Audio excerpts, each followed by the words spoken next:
Hello friends, smart study with Anil YouTube channel पर आपका स्वागत है। आज के इस सेशन में हम बात करेंगे आरआरबी ग्रुप डी में पूछे गए प्रीवियस ईयर पेपर्स के स्टैटिक जीके के बारे में। तो चलिए शुरू करते हैं आज का session. RRB previous year papers static GK. Double fault शब्द का संबंध किस खेल से है? तो डबल फॉल्ट इसका जो संबंध है ये है टेनिस से। अंतर्राष्ट्रीय एटॉमिक एनर्जी एजेंसी का मुख्यालय कहाँ पर स्थित है? तो अंतर्राष्ट्रीय एटॉमिक एनर्जी एजेंसी इसका मुख्यालय वियना में स्थित है। अंतर्राष्ट्रीय परमाणु ऊर्जा अभिकरण एक स्वायत्त विश्व संस्था है जिसका उद्देश्य विश्व में परमाणु ऊर्जा का शांतिपूर्ण उपयोग सुनिश्चित करना है। यह परमाणु ऊर्जा के सैन्य उपयोग को किसी भी प्रकार रोकने का प्रयास करती है। और इसका जो गठन हुआ था ये हुआ था 29 जुलाई 1957 को और इसका मुख्यालय वियना ऑस्ट्रिया में स्थित है। Vienna Austria. आगे बढ़ते हैं। पौधे नाइट्रोजन को किस रूप में ग्रहण करते हैं? तो पौधे नाइट्रोजन को नाइट्रेट के रूप में ग्रहण करते हैं। हृदय रोगों का मुख्य कारण कौन सा तत्व है? तो हृदय रोगों का मुख्य कारण जो है वो क्या होता है? कोलेस्ट्रॉल। आगे बढ़ते हैं। आग्नेय शैलों में किस का प्रतिशत अधिक होता है? तो आग्नेय शैलें जो होती हैं इसमें सिलिका का प्रतिशत जो होता है ये सबसे अधिक होता है। आग्नेय शैल वे शैलें होती हैं जिनकी रचना धरातल के नीचे स्थित तप्त एवं तरल चट्टानी पदार्थ अर्थात मैग्मा के सतह के ऊपर आकर लावा प्रवाह के रूप में ठंडे होकर ठोस के रूप में जम जाने से होती है। आग्नेय चट्टानों के परतों में जीवाश्मों का क्या होता है? पूर्णतः अभाव पाया जाता है। यानी कि आग्नेय जो शैलें होती हैं इनमें जीवाश्म बिल्कुल भी नहीं पाया जाता है। इसमें बहुमूल्य खनिज अयस्क पाए जाते हैं। किसमें? आग्नेय शैलों में। जैसे ग्रेनाइट, बेसाल्ट, डायोराइट, डोलोराइट, पिचस्टोन इत्यादि आग्नेय चट्टानों के प्रमुख उदाहरण हैं। अब हम बात कर लेते हैं अपसाती शैलों के बारे में। तो अपक्षय एवं अपरदन के विभिन्न साधनों द्वारा मौलिक चट्टानों के विघटन, वियोजन और टूटने से परिवहन तथा किसी स्थान पर जमाव के परिणाम स्वरूप उनके अवसादों से निर्मित जो शैलें होती हैं वो अवसादी शैलें या जिसको हम सेडिमेंट्री रॉक कहते हैं। अवसादी शैलों में प्रायः जीवों का अवशेष उपस्थित होता है। तो प्रश्न ऐसे पूछा जाता है कि निम्न में किसमें जीवाश्म उपस्थित होता है? तो ये हो जाएगा इसका अवसादी शैलें। आग्नेय शैलें जो होती हैं उनमें जीवाश्म नहीं पाया जाता है और पाया किसमें जाता है? अवसादी शैलों में। और ना ही रूपांतरित शैलों में जीवाश्म की उपस्थिति होती है। तो अवसादी शैलें इनमें जीवों के अवशेष यानी कि जीवाश्म उपस्थित रहता है। उदाहरण के लिए हम देख लेते हैं कोयला, एल्युमिनियम का अयस्क, कौन सा? बॉक्साइट, लोहे का अयस्क, लेटेराइट, नमक, जिप्सम, फॉस्फेट, मैग्नेसाइट, चूने का पत्थर इत्यादि खनिज जो पदार्थ होते हैं ये अपसादी शैलों में उपलब्ध होते हैं। तो ये जो एग्जाम्पल है ये उदाहरण किसका है? अपसादी शैलों का है। अब हम बात करेंगे कायांतरित शैलें। तो आग्नेय और अपसादी शैलों में ताप और दाब के कारण परिवर्तन या रूपांतरण हो जाने से कायांतरित शैलें या मेटामॉर्फिक रॉक्स का निर्माण होता है। ये किसके द्वारा होता है? जो आग्नेय और अपसादी शैलें होती हैं उसमें ताप और दाब के कारण परिवर्तन या रूपांतरण हो जाने से कायांतरित शैलों का निर्माण होता है। ये कौन कौन सी होती हैं? जैसे संगमरमर, क्वार्ट्ज, नीस, शीट, फाइलाइट, संगमरमर इत्यादि कायांतरित शैलों के प्रमुख उदाहरण हैं। आगे बढ़ते हैं। संसार में सबसे बड़ी खाड़ी कौन सी है? तो संसार की जो सबसे बड़ी खाड़ी है ये है मैक्सिको की खाड़ी। अगला प्रश्न, कांगो नदी किस महाद्वीप में बहती है? तो कांगो नदी ये बहती है अफ्रीका महाद्वीप में। तो कांगो नदी, जिसे जायरे नदी भी कहा जाता है, ये अफ्रीकी महाद्वीप की एक प्रमुख नदी है और ये भूमध्य रेखा को 2 बार काटती है। तो प्रश्न ऐसा पूछा जाता है कि निम्नलिखित में कौन सी नदी भूमध्य रेखा को 2 बार काटती है? तो जो कांगो नदी या जायरे नदी है, ये भूमध्य रेखा या इक्वेटर को कितने बार काटती है? 2 बार काटती है। आगे बढ़ते हैं। पृथ्वी की सबसे भीतरी परत को क्या कहते हैं? तो पृथ्वी की सबसे भीतरी जो परत होती है उसको क्रोड कहते हैं। पृथ्वी की सबसे भीतरी परत को कोर या क्रोड के रूप में जाना जाता है और इसे आंतरिक कोर और बाहरी कोर यानी कि 2 में विभाजित किया जाता है। जैसा कि चित्र के माध्यम से देख सकते हैं, इसमें ये पृथ्वी की संरचना और इसमें विभिन्न लेयर्स के बारे में बताया गया है। यहाँ पर आप देख सकते हैं, ये जो कोर है ये वाला पोर्शन और एक ये वाला पोर्शन, ये वाइट कलर से, और ये वाला जो अंदर वाला पोर्शन होता है इसको आंतरिक कोर कहते हैं और इसके बाहर वाला जो पोर्शन होता है ये वाला पोर्शन, ये कहलाता है बाहरी कोर। तो इन दोनों में ये विभाजित होता है, यानी कि इनर कोर और एक होता है आउटर कोर।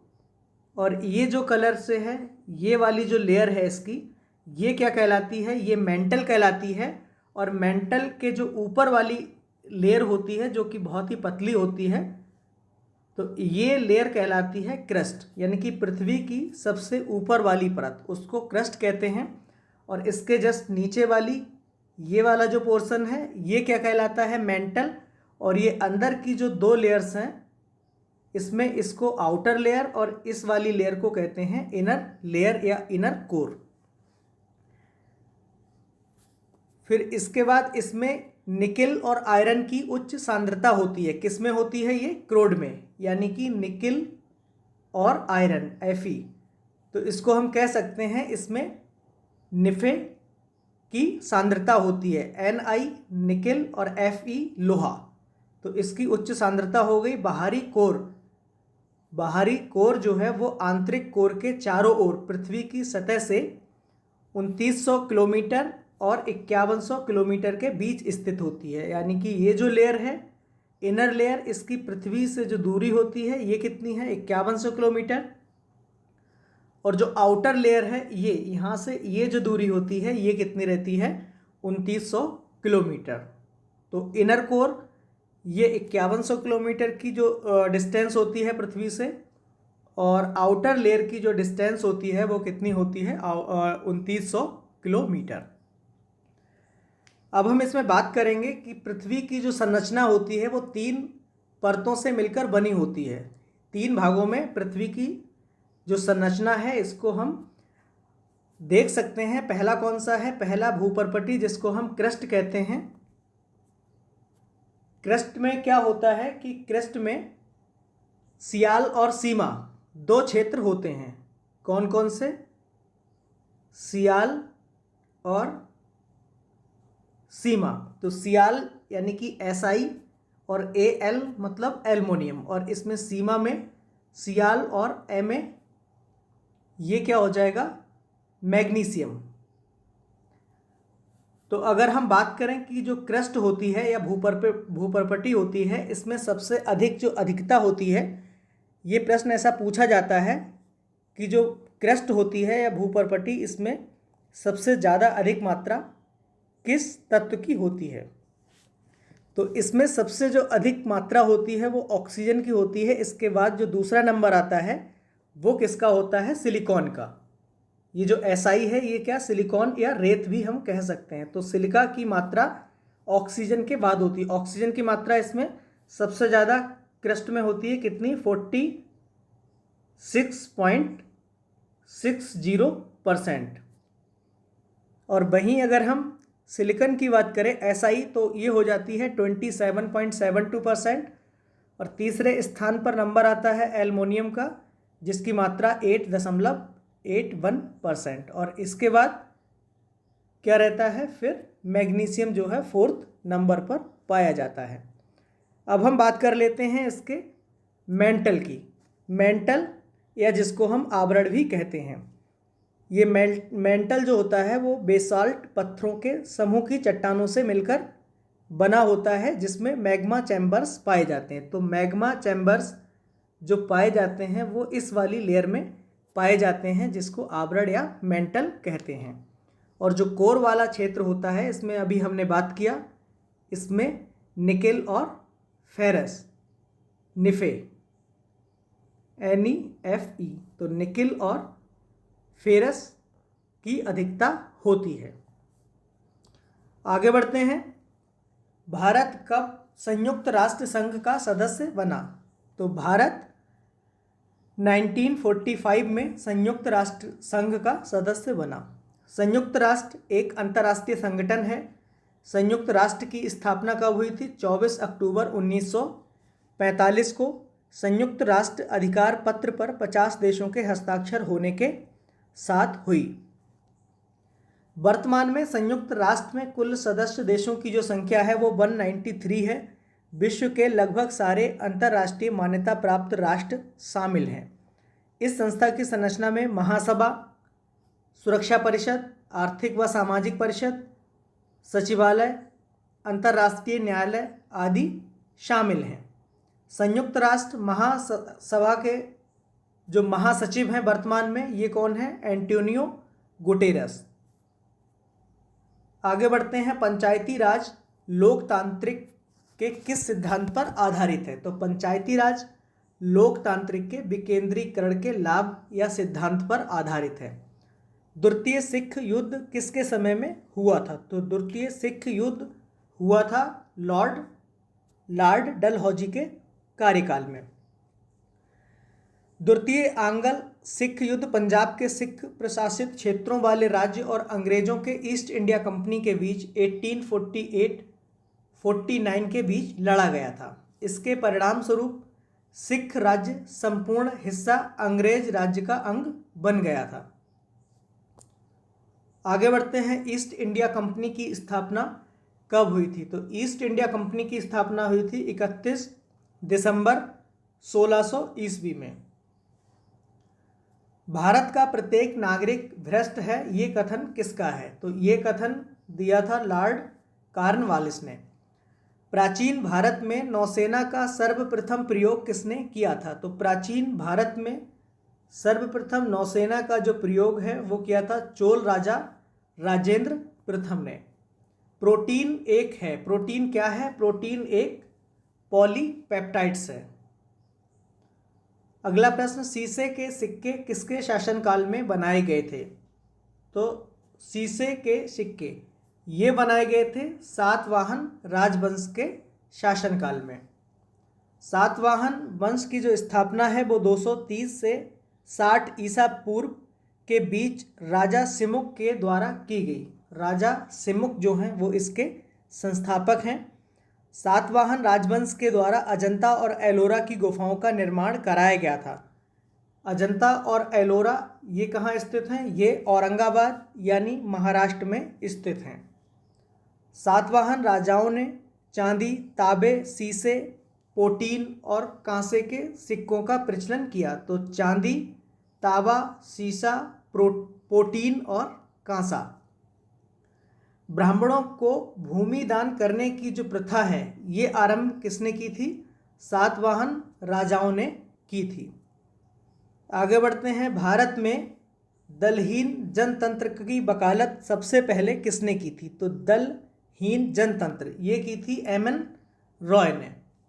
अगला प्रश्न, मतदाताओं को परिचय पत्र प्रदान करने की व्यवस्था कब की गई? तो मतदाताओं को परिचय पत्र प्रदान करने की जो व्यवस्था है वो 1975 के चुनाव कानून के संशोधन में की गई। अगला प्रश्न, स्टेट ड्यूटी। स्टेट ड्यूटी क्या है? ये एक प्रकार का राज्य कर है। दामोदर नदी घाटी की स्थापना कब की गई थी? तो दामोदर नदी घाटी इसकी स्थापना की गई थी 1948 में। दामोदर पश्चिम बंगाल और झारखंड में बहने वाली एक नदी है। इस नदी के जल से एक महत्वाकांक्षी पनबिजली परियोजना दामोदर घाटी परियोजना चलाई जाती है। दामोदर नदी झारखंड के छोटा नागपुर क्षेत्र से निकलकर पश्चिमी बंगाल में पहुंचती है और हुगली नदी के समुद्र में गिरने से पूर्व यह उससे मिल जाती है। इसको बंगाल का अभिशाप भी कहा जाता है। कोनार और बराकर इसकी सहायक नदियां हैं। तो ये ध्यान में रखना है, बंगाल का जो शोक या अभिशाप कौन सी नदी है, ये है दामोदर नदी। आगे बढ़ते हैं। किस महाद्वीप में एक भी ज्वालामुखी नहीं है? तो ये कौन सा महाद्वीप है? ऑस्ट्रेलिया महाद्वीप, जहां एक भी ज्वालामुखी नहीं है। योजनाबद्ध अर्थव्यवस्था के विचार को कार्यान्वित करने वाला पहला व्यक्ति कौन था? तो ये था जोसेफ स्टालिन।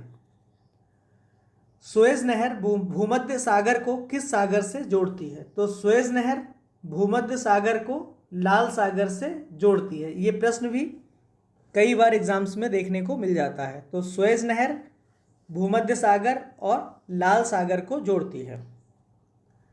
सुएज नहर मिस्र में एक मानव निर्मित जलमार्ग है जो कि लाल सागर के माध्यम से भूमध्य सागर को हिंद महासागर से जोड़ता है। किसी तरल पदार्थ के विशिष्ट गुरुत्व को जानने वाला यंत्र क्या कहलाता है? तो तरल पदार्थ के विशिष्ट गुरुत्व को जानने वाला जो यंत्र है ये कहलाता है हाइड्रोमीटर। चंद्रमा पर सबसे पहले मानव सहित अंतरिक्ष यान कौन सा उतरा था? तो ये अंतरिक्ष यान कौन सा था? अपोलो 11। अपोलो 11 वह अंतरिक्ष उड़ान थी जिसने चंद्रमा पर पहले इंसान कौन, नील आर्मस्ट्रॉन्ग और एडविन बज एल्ड्रिन जूनियर को 20 जुलाई 1969 को उतारा था। संयुक्त राज्य अमेरिका का ये मिशन मानव इतिहास व अंतरिक्ष अनुसंधान के इतिहास में एक बड़ी उपलब्धि के रूप में देखा जाता है। तो सबसे पहले चंद्रमा पर कदम रखने वाले जो इंसान थे कौन थे? ये थे नील आर्मस्ट्रॉन्ग। और ये जो यान था इसका नाम क्या था? अपोलो 11। ध्यान में रखना है। अगला प्रश्न, किस देश का राष्ट्रीय ध्वज सबसे पुराना है? तो ये किस देश का है? मिस्र का। अगला प्रश्न, गैल्वेनाइज करने के लिए लोहे पर किसकी परत चढ़ाई जाती है? तो गैल्वेनाइजेशन की जो प्रक्रिया होती है उसको करने के लिए लोहे पर जस्ता धातु की जो परत है उसको चढ़ाया जाता है। डीगो गार्सिया किस महासागर का एक द्वीप है? तो डीगो गार्सिया ये हिंद महासागर का एक द्वीप है। सार्क क्या है? सार्क एक क्षेत्रीय संगठन है जिसको दक्षिण एशियाई क्षेत्रीय सहयोग संगठन या दक्षेस भी कहते हैं। दक्षिण एशिया के 8 देशों का एक आर्थिक और राजनीतिक संगठन है। इसकी जो स्थापना हुई थी सार्क की, ये हुई थी 8 दिसंबर 1985 को।